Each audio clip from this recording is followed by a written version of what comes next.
டே 18ல ரொம்ப நாளா குடைச்சல் கொடுத்திருந்த என் ரூம்ல இருக்க ஃபேனை மாத்தியாச்சு. அதை இன்ஸ்டாலேஷன் பண்ற கேப்ல பிரேக்ஃபாஸ்ட்டுக்கு வழக்கம் போல 3 முட்டையை உள்ள விட்டுட்டு நம்ம ரூம் போய் பார்த்தா ஒரே கந்தரகோலத்துல இருக்கு. சும்மாவே நான் க்ளீன் பண்ண மாட்டேன், இப்போதைக்கு க்ளீன் பண்ற ஐடியாவில் இல்ல. க்ளீன் பண்ணா உங்களுக்கு அப்டேட் பண்றேன். அப்புறம் மீண்டும் அவுட் கோயிங்ல கொஞ்சம் பிரச்சனை, அதனால ஃபைபருக்கு நிறைய பீட்ரூட் பொரியல் எடுத்துக்கிட்டேன். இனிமேல் பிரச்சனை இல்ல, அவுட் கோயிங் சிறப்பாவும் இருக்கும் செகப்பாவும் இருக்கும்.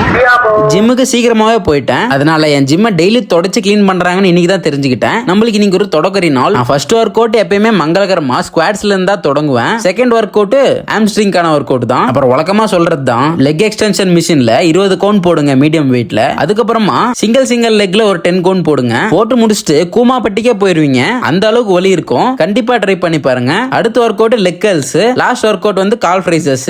டின்னருக்கும் அதே சிறப்பான சிகப்பு மீல் தான். அதுக்கப்புறம் பேட்மிண்டன் ஆட கிளம்பிட்டேன். இன்னைக்கு மொத்தமா ஒரு 15ல இருந்து 20 மேட்ச் போட்டிருப்போம். அந்த 20 மேட்ச்லயும் நின்று ஆடின ஒரே ஆளு இந்த பிளேயர் தான். நாங்களாம் ரொட்டேஷன்ல ஆடிட்டு இருக்கும் போது இவரு மட்டும் கடைசி வரைக்கும் செம்ம பவர்ல ஆடிட்டு இருக்காரு. இவருக்கு ஒரு 40 வயசு இருக்கும். ரொம்ப பேசினா பூமர் அப்படின்னு சொல்லிருவீங்க. இப்ப என்ன சொல்ல வரேன்னா, எல்லாரும் ரெகுலரா தொடர்ந்து உங்களை ஏதாவது ஒரு ஸ்போர்ட்ல எங்கேஜ்டா வச்சுக்கோங்க. அவ்வளவுதான். ஆடி முடிச்சுட்டு இன்னைக்கு வழக்கமா சாப்பிடுற வாட்டர்மெலன் ஜூஸ் இல்லாம ட்ரை ஃப்ரூட் லஸ்ஸி குடிச்சேன். ஏன்னா பில்லு இவருக்கு தான்.